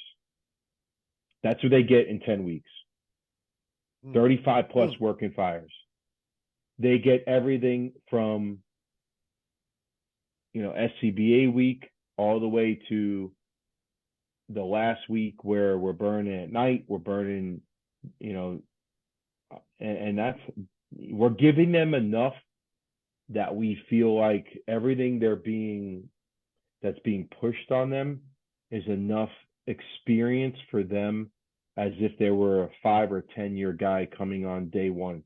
If you give them that and you teach them to a nauseating level the principles, again, gearing up, masking up, stretching, advancing, extinguishing, laddering, forcing, RIT. If you just teach them that at a nauseating level, I'm talking reps, POs that they have to pass, which is what we did, hold them accountable, you're good. You'll get a day one pretty damn good fireman. Pretty damn. Sorry. Time stamping and making a note. Dude, I love the sound bites. I got to figure out which one I'm going to use to represent the podcast. You know what I'm saying? And I've got like 1, 2, 3, 4, 5, 6, 7 written down right now. Bro, you do you, man. You're doing you. I'm just writing down when it's worth writing down. You're a special breed, man. You're fucking Moore Fire Department with a Corley Moore name. Like, they put my name on the trucks. That's what I tell man. them. I mean, no, I'm the luckiest dude in the fire service because I get to have these conversations week in, week out with some of the most passionate motherfuckers in the fire service. And it's just, to me, I don't even know why they keep coming, but I love it. And so I'm not gonna stomp on it in any way, shape, or form. So the funny thing is you're looking at it from a different angle. All my little ball breaking, rule breaking cowboys down in South Florida wish their name was the same as the fire department, because guess what it's going to do to them? It's going to get them out of trouble. Right on. 100%. Wait, you're calling a complaint on who? Moore? Yeah, that's where we work. Yeah, Moore. Yeah, that's where we work. It's going to get them out of trouble. Would that work if the name was Mike Lauderdale? Yeah, exactly. Best way, Tyler Whitfield wants to know, best way to adapt or opinion of the ever-changing and softer fire service and the new generation of firefighters coming into our department's training division for recruit school. What do you think of the new softer generations? And I'm using his language, not my own. So you're saying the best way to attack the softer generation? Best way to adapt. Do we have to? Again, this you can take it whatever direction you want to take it. Listen, I don't know if we have to adapt. I think we got to do two things. We got to three things: set the standard, hold the standard, but treat people like humans, man. Like, that's it. Treat people like you want to be treated. So you got to listen. The generation has changed, right? I'll change with the generation all day long. I don't care what you are, dude. I can give two, what's. You're gay, you're bi, you're trans, you're ethnicity. I can care less. I mean, if you're a brother fireman or sister firefighter, I can care less what you are. You're in my family. I'm protecting my family, and that's the bottom line. So with that said, man, if you just hold the standard and you do, here's the key though, you can't change the standard. You can't change the standard for the kid whose dad's on the job and you bend a little bit, bro, you bend a little bit, you're getting caught. I'm telling you right now, you're going to get caught. They're going to see it. And then when you go to discipline or get rid of somebody that's not meeting the standard, you're screwed. You're done. You tap out. You screwed the standard.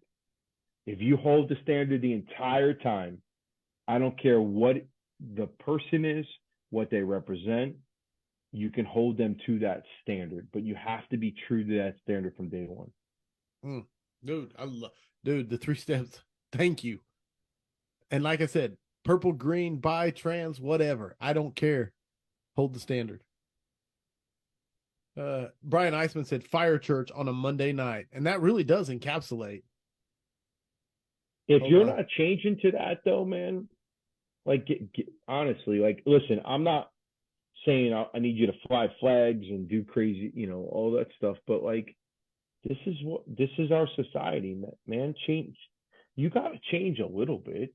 Like, don't be so stuck in your ways where it's like, it's, I don't know, man. Like, being stubborn in the fire service, I feel like doesn't work. Like, I just feel like you got to adapt a little bit, man. Come on. I think that's fair. Because the world is changing, whether you like it or not. The world is changing. Yes. Now, how much is good, how much is bad? That's a great argument and a great debate to have over a cold, frosted, ice chilled red wine, or insert whatever. But that's a great debate to have. But it's changing, and I don't want to lose the things that make the fire service great. The traditions and you know what I'm saying? I don't want to throw those out with the. But what makes the fire service great? I'd say the people that are in it, but go ahead. No, like, it's simple, right? Let's uphold our traditions, right? Right. Brotherhood, sisterhood, right? Our history. I love it. Right? Doing the job that we're taking care of each other. So, what does that mean? That means everybody's family is crazy, dude. Like, everybody has something going on in their families. You tell me your family's perfect? No. No, man. No, you're right. You're right. I mean, everywhere I go, my sister pulls a knife on somebody, and then my other sister's coming from the back trying to, sucker punch that same person. Like, dude, you don't want to fuck with my family. I'll tell you that right now. Like, I'm sure that applies fire family or blood family. No, I don't know. I don't know if my fire family's gonna be stabbing people on the side, but my older sister will. I'll tell you that right now. No, I love it. And this is what I'll say. I say we exist so we can help people. That's the great thing about the fire. We exist so that on people's worst day, we can make a difference. And the cool part is, you call it cheesy, you call it whatever you want, but it goes back to backdrafting. You go, we go. So we're here to help people. Yeah. And if you go, we go. You melt it down to that, man. That's what makes us great. I love it. So, I don't know if I want to meet your sister. No, well, you do, but don't cross her though. I'll tell you that. Don't turn your back. Yeah, I love it, Mike. All right, I think we ran through some. I don't even know if we got how many of the actual planned questions did we get to? One. I don't even know. I gotta get an pad dropped out of my ear. Hold on. One or two. Are you switching hats again?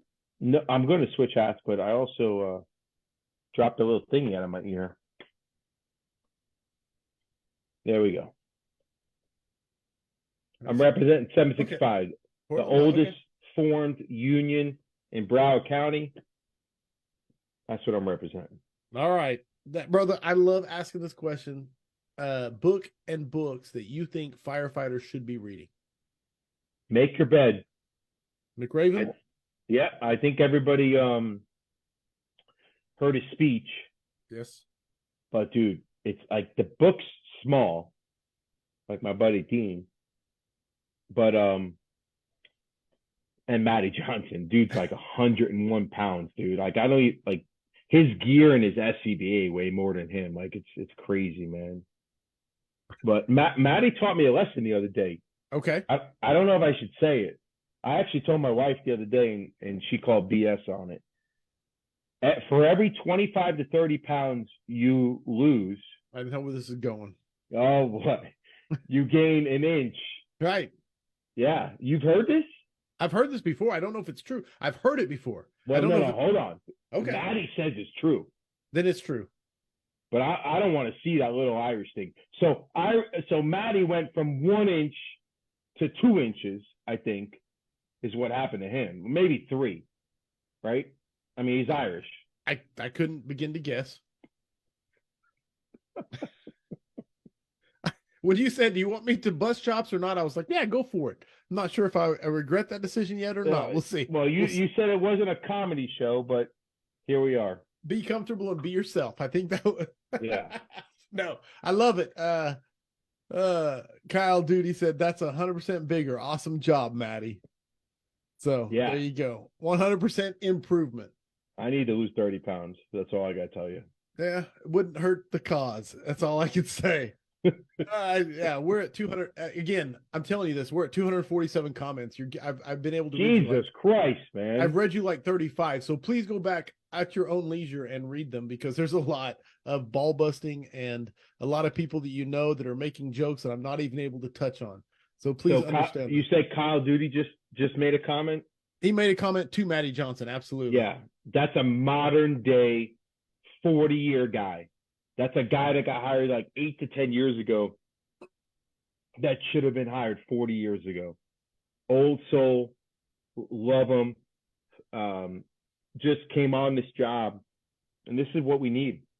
We need guys like a Kyle Duty, man, that just embrace it, embrace the brotherhood, the traditions, and like as an 8 or 9 year guy, this guy's mission is to make sure he carries on what's been passed down from generation to generation.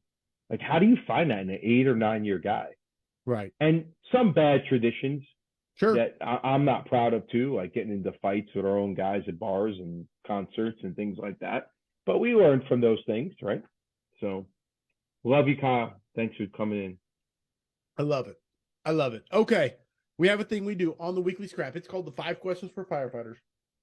It went on for quite some time, and then we updated it, and it became the next 5 questions for firefighters. Okay. You, Mike Salzano, are on the tail end of the next 5 questions for firefighters. Oh, shit. Because we're getting ready to update them probably around number 200. I think you should update them.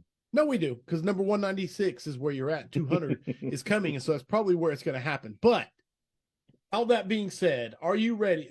The answers are completely, like, there's no right or wrong. They're your opinions. And the points are arbitrary, assigned by me with the help of the audience, which you got a lot of people kind of pulling for you. I don't know. There's no chance that I don't give 5 good answers. All right. I'm just going to throw it out there. 0 chance. Okay. Audience is here to help out. Here we go. My question to you is, Mike Salzano, are you ready for the next 5 questions for firefighters? No. Hold on. All right, one more chilled red wine. No, I'm doing a shot. Hold on. Okay, one more shot. So I used the half years. I'm reading comments here. I know JJ didn't do no damn shots. He was taking shots of what's those gummy bears that put you to sleep? Wait, you said you didn't watch it. I didn't watch it because I watched it for 3 minutes and I fell asleep.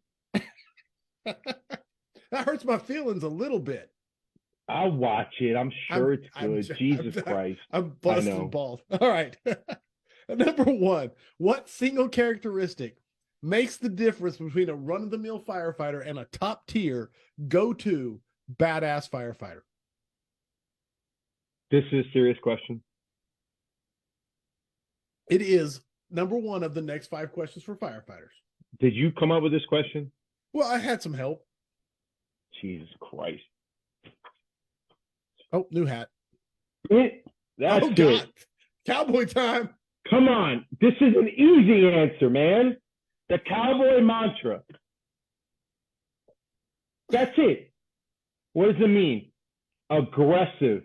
Live out the cowboy mantra. If you want to be a cowboy, then you need to be a cowboy all the time in everything you do. You can't bitch about running calls. You can't bitch about doing work at the firehouse. You cannot bitch about anything. You got to be tough, resilient, and you got to be a badass, man, in everything we do. Otherwise, take the sticker off your truck. Stop wearing a shirt to Disneyland. Stop wearing a shirt every single day of your life. My wife makes me throw out all my fire shirts because I have way too many. But stop being a fraud if you're not going to be a professional fireman. That's it. There's your answer. I'm waiting to holy shit. I'm serious. I love the answer. I love the answer with all my heart and soul. Yeah, there we go. I was hoping to see somebody besides me say max points. When you get max points with a prop, that might be the first time I've ever seen. And it was preaching the whole time and on point. So 100%. You want to be a cowboy? Do cowboy shit. What's cowboy shit mean? It's not just fire shit. It is taking care of business on the little shit, on the big shit. And that's like 14 shits. So, all right, number 2. Dude, thank you for that. That was like a catharsis. If you could go back in time and give yourself one piece of advice as a rookie, what would it be? One piece of advice. So, I had to think about this for a little bit. So when I came on a job, some of the older guys were like, "Hey, kid, it's gonna go by in a flash, man. 20 years are gonna go by." Steve Pritchard, mentor of mine, I'll never forget him just saying, just cherish it, and because before you know it, you're the senior guy, and at the time I'm like, whatever, old man, what do you know? And so I think listen to the old guys, man. They obviously been around. And I know the culture is shifting a little bit where we don't want to listen to our senior, but like, dude, these guys know, man. And I guess now I'm that guy. Cause damn, it went by quick, dude. Like, I still feel young. I'm young at heart. But dude, it went by quick. So cherish it, memorialize it, especially with today's technology. I got it's funny, a quick story.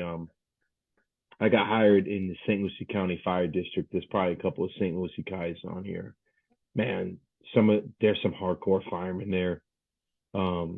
Jimmy Meyer, Lucy, Jenny Grima. There's some good firefighters over there. That's where I came up. And I don't know where this came from, but I started writing down every run when I got hired there. And I came to Lauderdale and I was like doing it, and I don't know who said, like, "Hey man, what are you doing?" Like, I don't know. I keep track of every run. I still have the book over here too. It's funny. I looked at it the other day. They're like, "Good luck with that, kid." Well, that shit, he was right. Whoever said that to me, that shit lasted like fucking 12 weeks, dude. Like, I couldn't keep up when we first got hired down there. It was ridiculous. But my point is, like, I tried to take as many pictures as I can. And man, looking back, we lost so many guys, and suicide and cancer, and it's nice to look back and capture some of what makes this job so great. So if I can say anything, because I still don't look at myself as an old guy. I don't. I got 24 years on. I still call people sir. I still love showing up. I just don't. I refuse to. I'm not an old guy. I'm not. Fuck you guys. I'm just not. I don't give a fuck what you tell me. I am still a young guy. My wife's still hot. Like we still go and do things. We we have fun. We go to parties. So, but I just capture it. That's my advice. Don't let it go as quick as I was told it was gonna go. Holy shit, Mike, dude. Yeah, Mark alone said all the fucking points, dude. And there's so many people saying max point. Here's the deal. You downshifted so hard from a rock and roll cowboy aggressive mindset on answer question number 1 to gut punching me in the diaphragm where I can't breathe while you talk about I'm not that old, dude. 100% max points on number 2. Now, actually, it's funny. Dude, the guys fuck with me so bad, man. I think I'm up to like 4 fucks or so. I feel like I could beat anybody at anything. Like I don't like from Madden football on the thing to like just name it, dude. And but there's one thing I will challenge anybody. I will get to the front. I'm a chief officer now. I will get to the front door with a hose line, get it charged, be masked up before almost everybody I compete against. I'll put that challenge out there. Hold the line. Let's go. That's the standard. You said the standard. I don't even know. Yeah, Sam said, should we institute double points? Mike Fating said he's definitely drunk now. I don't care. I'm loving it. If that's the case, yeah. I'm getting my notes back up so I can remember the 5 questions I have to ask. Number 3, what? And I think, man, almost unfair, but what is your favorite training drill? I already said it, dude. Come I know. On. That's why I said, but yeah. I can't just skip a question of the 5 questions. You're the host. You can do whatever you want. Facts, but it's the thing, you know, the mask up, the drill, the pre-connect, get to the door, like, oh, you know, come on. That's it. The fact that I didn't even catch that it was the first one. So you got, okay, easy. Easy max points for that. Number 4, what mistake have you learned the most from? Oh, boy. Yeah, I love it. I already love it. In your fire service career? Whew. I had to ask my wife this. I'm like, babe, I don't know how to answer this question. I feel like I haven't made many mistakes in my career. You know what she said? Drinking too much and getting to fights at the bar. That's what she told me. So, you know, listen, follow your heart is something I'll tell you. And I'll probably go off for the tangent here, but I followed my heart back in 2002, I think. I got hired in the FDNY. I actually got hired in the FDNY October 14, 2001. 100% was going to take that job. Who wouldn't a month after 9/11? Right. You know, me and my now wife were dating for, I think, like 6 months at the time. And when I took the test, I was a fireman down here, but I used my grandmother's address up in Queens.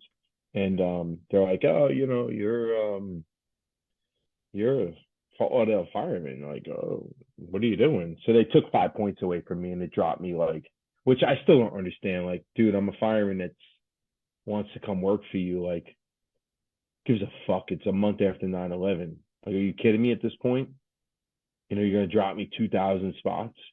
Honestly, it's probably the best thing that ever happened to me, though. I couldn't picture, you know, I really couldn't. I couldn't picture a life without these guys that I'm with. Like, you know, these guys are everything. My guys are my guys, man. Like, you know, I don't give a shit if it's the best fire department in the world. You know, I'm glad I stayed here. You know, and I ended up getting called back a couple of times in 2003 and me and the wife made a decision to stay here, and it was a great decision, Right on. But I think to answer the question, I did a lot of things in the beginning of my career um, that were for everybody else. Everybody. Like I was a union rep with 3 years on the job. Everything I did was always for everybody else. So I would say, just stop once in a while and think about yourself and your family. Because it took me, almost 24 years now to think about that. Recently, for me, we have a brand new fire chief. We have new leadership in the organization that's headed in such a great place. Good, good. Yeah, man. I was tabbed with, I was a chief of training and brought to fire administration. And basically, the fire chief said, you're the next deputy chief of operations. And like you don't get that opportunity. You truly don't. Like, who gets that opportunity? And this is from a guy that all I've said my whole career is like, dude, not my whole career, like the last like 5 or 6 years when I became a chief. Like, dude, if I can do anything, I want to be a chief of operations. Like, who wouldn't be? Right. Like, come on. It's solid. Yeah. I love it. I love it. And here I am now, given that opportunity by a phenomenal fire department, a progressive fire chief, that wants me in that position. And I turned it down. It's the hardest thing I've ever done in my life. And I've been doing the job for 6 months. The deputy chief now is leaving in a couple of months. I was supposed to take his place. And I finally recognized that it just wasn't right for my family. It wasn't right for me. The timing wasn't right. As great of an opportunity as it is, I was basically about to do it for all the wrong reasons, which none of them equated to me being happy. I'm happy at a firehouse right now. I'm happy leading men and women. I'm happy going to fires, and that's what I needed in my life, and I knew that. But we all struggle sometimes, right? Because we see the shiny badge and the promotions, and the ego drives us so far sometimes. Right on. Right. And power. I can make change and I can be involved in. And then I'll tell you what drove me is taking care of the guys, protecting the guys, taking care of the union I just left as a principal officer, who we fought so many years and years and years trying to get an admin that would understand us and work with us. But none of those reasons ended with me being happy.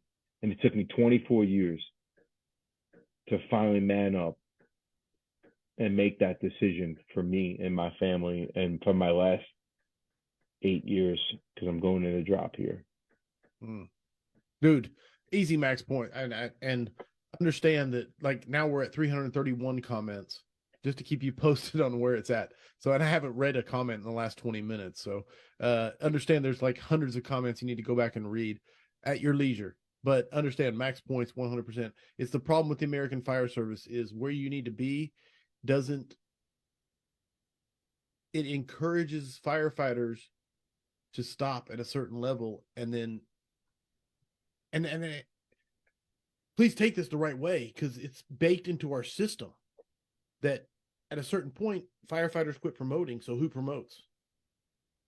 And then we look back and say, what the fuck happened to the American Fire Service? So anyway, that's a completely separate conversation.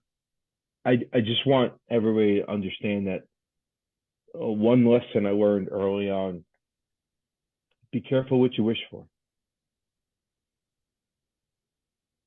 old lieutenant told me that. I remember being at the firehouse and we're going, oh, I want a fire, I want a fire. Oh, we don't have enough fire. And we got a fire. And it was a kid that got burnt up. It was one of the worst fires of my career. Pulling a kid out that's burnt up. And we struggled from that fire. And he didn't say it. He didn't have to say it to us. Be careful what you wish for. But with that being said, sometimes what you think you want is not what will make you happy. I always thought I wanted to be the chief of operations in the last 6-7 years. But don't cloud yourself with badges and bugles, and you need to really figure out what happiness means to you individually. And it's a struggle to do that. I'm not patting myself on the back, but I don't know many people that were turned down. For me, it was a double promotion. I'm going to assistant chief and immediately being promoted to deputy. But dude, nothing replaces happiness. And it's a longer story, but I'm grateful for my fire department, my fire chief, for giving me that opportunity. They're going to do great things with or without me. Right. And and the biggest thing for me is looking back. I'm like, yo, when 9 or 10 years comes and I'm gone, will I look back at the last quarter of my career and will it have been a great time? And the answer was going to be no. And the sad part of the fire service, and back to one of my chiefs who was my mentor, take a glass of water, right? You've heard this, Corley. Fill it up, put your finger in. As soon as you take your finger out, what happens to the water? Doesn't even notice it's gone. It goes back, it replaces where, yeah. That's the fire service. 3 minutes later, you're gone. They move on. The fires are going out. Tones keep dropping. Right?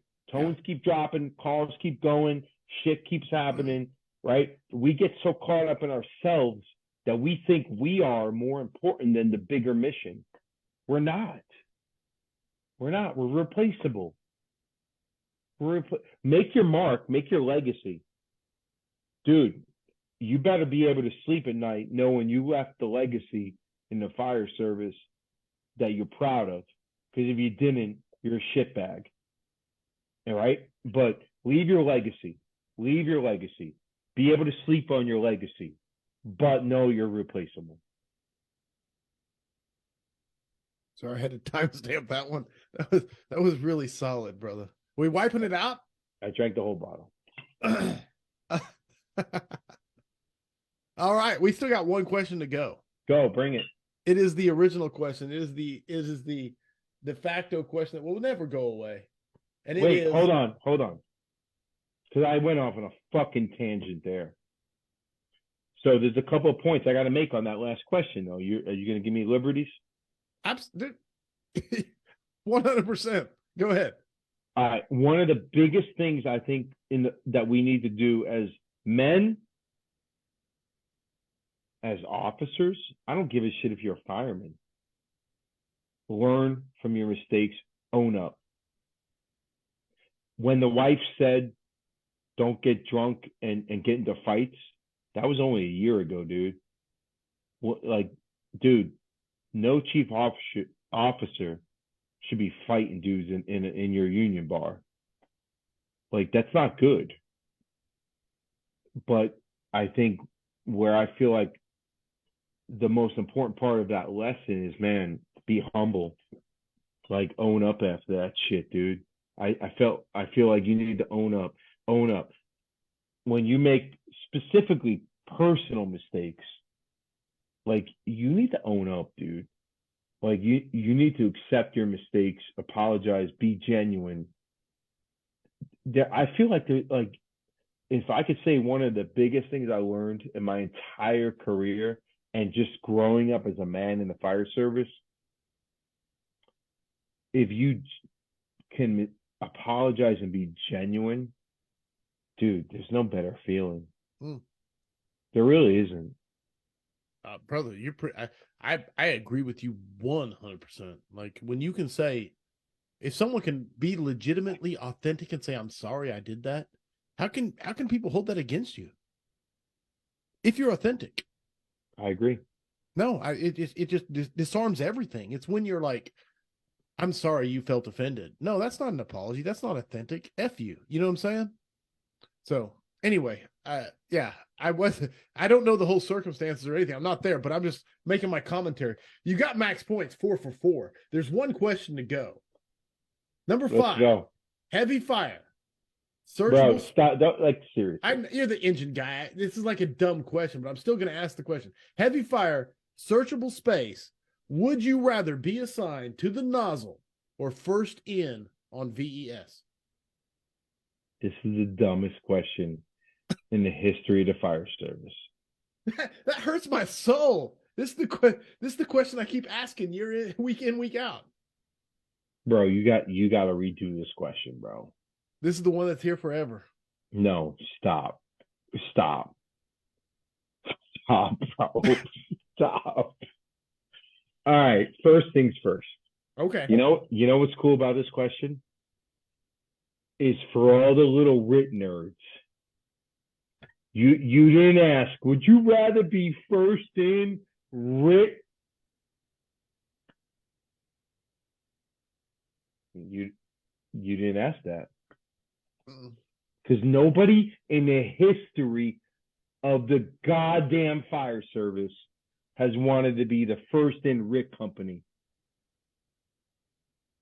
No, it's just never gonna happen. I'm sorry, Rob Ramirez. We went to medic school. You failed out. You finally got back in. You passed. You got hired in the fire department. I love you to death. You're the greatest instructor I've ever met. However, nobody's ever wanted to be the RIT company at a fire. Newsflash. Awkward silence. So, you know how I know that this is the easiest question you've ever asked? What did Bob Pressler answer? You remember? You'll have to refresh me. Oh, I got to refresh you on your show? There's been a few of them. There's not a few Bob Presslers. That's true. That's a fact. You're right, though. I'll give you the slack. You got 196. So Bob Pressler was a truckie in Brooklyn. He was a Rescue 3 guy. He's a fellow FDTN guy, one of the best of the best, right? Guy's probably been to more fires than I could ever imagine. And he's right up there. And honestly, if you want to see the Mount Rushmore of the fire service, just go to FDTN. That's hard to argue. Like Mike Lombardo, Timmy Klett, Bob Pressler, Jim McCormick, Sandy Lassa. Like, I don't even know how many heads are in Mount Rushmore. There's 4. There was more. There's 4. Yeah. Well, we're gonna make 5 because Sandy Lassa needs to be 5. Have you had him on the show? Not yet. Well, he absolutely needs to, like, you're talking about one of the, not only the best of the best men I've ever met in my entire life, but probably one of the best firemen I've ever met in my life. Boston Fireman, Rescue 1. I'll let him speak for himself, but I love that guy. And for everybody listening, if you haven't been up there, and I got no stake in the game here, that is the Magic Kingdom of the fire service. Like, again, I've learned more in my life in the last 4 years teaching up there than I have in my entire career. The place is unbelievable. But I'm 100%. I'm a huge fan of FDTN, which brings me back to heavy fire, searchable space. Would you rather? You talked about RIT, which I don't know where RIT came into the question, but would you rather? Because it's not even a part of the question. Would you rather be assigned to the nozzle or first in on VES? Thank you for bringing us back. Bob Pressler, truck guy, said nozzle. Come on, guys. Like, come on. Who's listening right now? It's the nozzle. If you think anybody else wants to do the other stuff, you guys are out of your minds. Like, what planet are you guys in to think searching through an entire house so you hopefully find a body and can bring him out and be the hero at Meadows Bay is the best job in the fire service. The nozzle, putting the fire out, no acclaim, no news fucking shit. That's the best job in the fire service. It's hands down. You just had a truckie, a rescue guy from FDNY say it. Like, you shouldn't even ask this question anymore. It's a simple question. I asked the question only because I like to hear the justification and the reasons behind.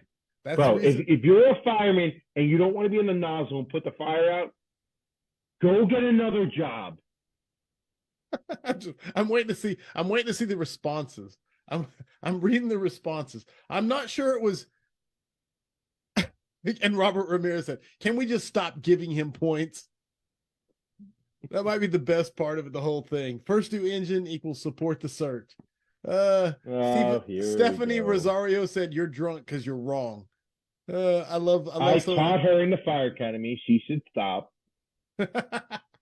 100%. There it is. The next 5 questions for firefighters, according to Mike Salzano. And with that officially makes it 196 scraps in the books, over 2 hours. Dude, I can't. No doubt, brother. No doubt. What an amazing evening. Please, if someone wants to get a hold of you, ask you questions, send you emails, whatever, what's the best way to do that? 954-650-1741 or Turk, TURK, 765 and ME.com. There you go. Everybody, go to firehousevigilance.com if you want to be a part of the Vigilantes, which is the exclusive Cool Kids Club. It's $5 a month. It's $60 a year. You can do monthly membership. You can do a yearly.